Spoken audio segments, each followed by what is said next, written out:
Well, I thought I was in the clear. Just paid to have all this work done on my tractor in Cincinnati.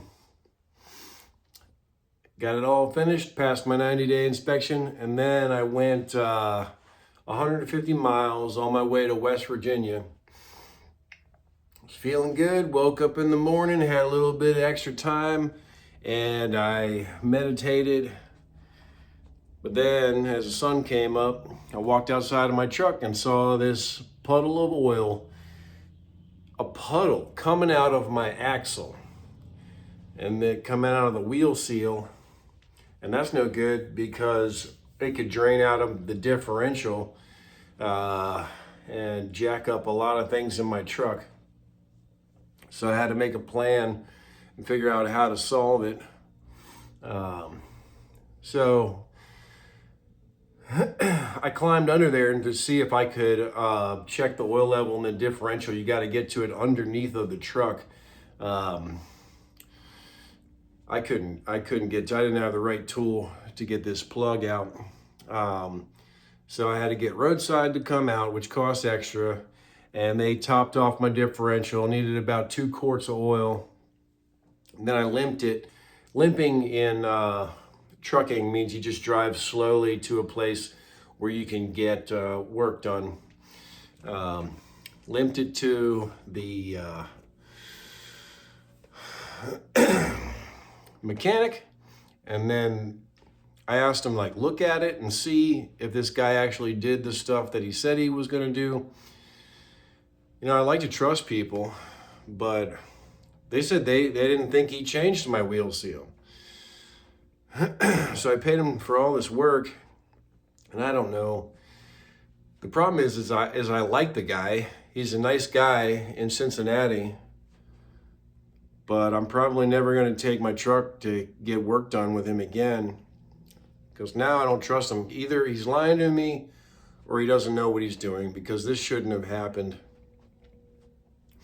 And now this mechanic, I'm stuck in Upper Sandusky, Ohio, and this mechanic can't get to it until Thursday. So I'm stuck in a hotel here. It's nice. I get a nice warm place and a functional heat and shower and everything and coffee. But this hotel is much smaller and not as nice as the one that I got to stay at in Cincinnati.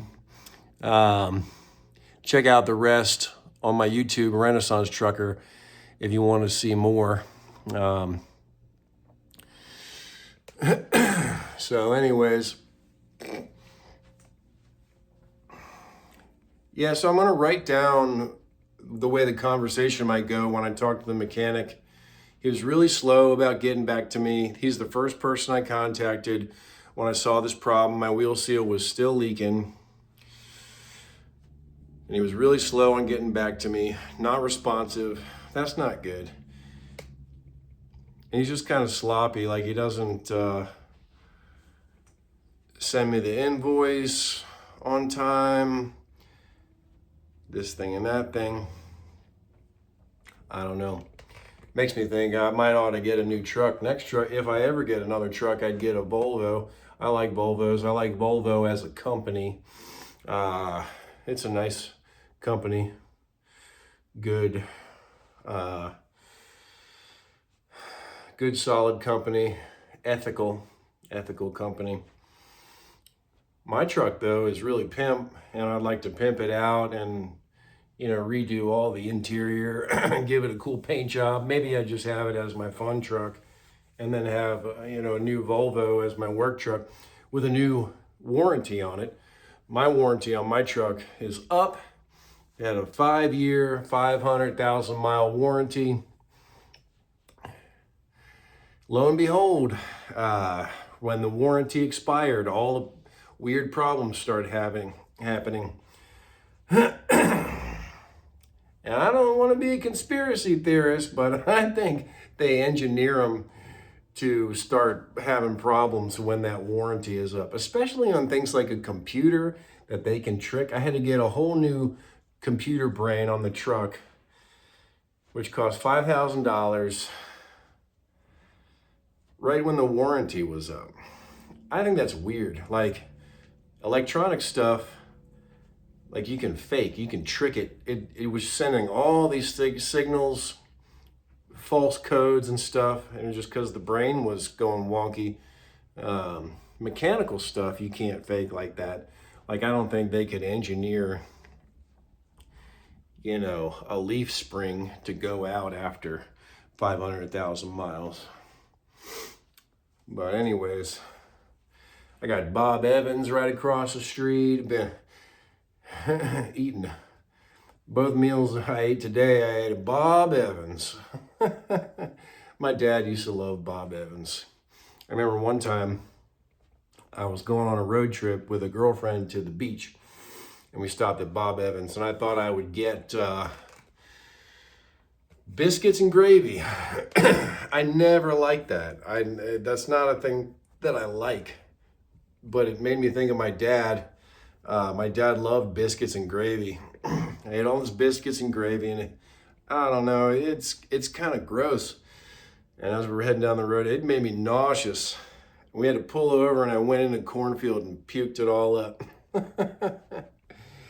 Oh, man. So this hotel's all right. They got a couple places around. They got a gas station where I figured out how to use my reward points from all the fuel that I buy at this fuel station. I had 11,000 points burning a hole in my app, and so I went and I redeemed them for a coffee and some candy, sour neon gummy worms. That's a fun treat. Not the healthiest thing, but yeah, I don't eat them too much. I just take a little bit here and there. Oh boy. I just hope I can get to West Virginia. I just want to go home now. I'm tired of being on the road. I want to go home, see my schoolhouse, see my friends, and my lovers. See how much time I got. 7 minutes, 30. Are you still tuned in? Anybody still listening? I don't know. Kind of using this as just a vlog. Just get my ideas out. I guess it doesn't really matter if nobody listens. Maybe 1 or 2 people will check it out and listen to the whole thing. Maybe it'll turn into something. I don't know. I've been drawing. That's good. It feels good. I'm getting happy with drawing again. Creating visual art has been painful for me ever since I went to art school. It's kind of like Thelonious Monk said to a guy who was all excited he was going to the fancy music conservatory. And Monk said, just make sure they don't take it out of you. And boy, I relate to that because they really took it out of me at art school. They made art no fun anymore.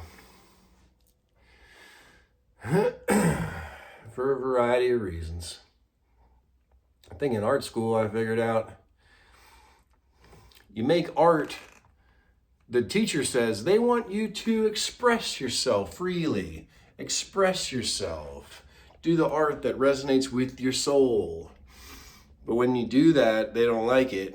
So what I figured out is just start making art kind of like the art that the teacher makes. And then they relate to it, and then they like it.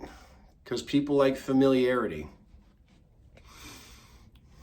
Oh yeah, another thing I found out today was people have a bias, scientifically proven people have a bias for words and things that have the same letters as their name, specifically their initials. And then I was like, whoa, is that the reason I moved to Chattanooga? Because literally the first 3 letters are the same 3 letters, first 3 letters of my name. Chattanooga Charlie. It probably subconsciously played into it somehow, made some kind of a difference. But no, I moved there for a variety of reasons. I moved to Chattanooga because it's beautiful.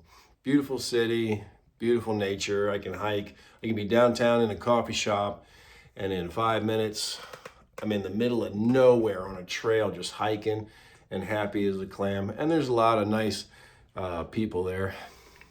Well, anyways, about 10 minutes, run my mouth enough. Like my bluegrass shirt. Rocky Gap Music Festival, 1994. All right, peace and blessings.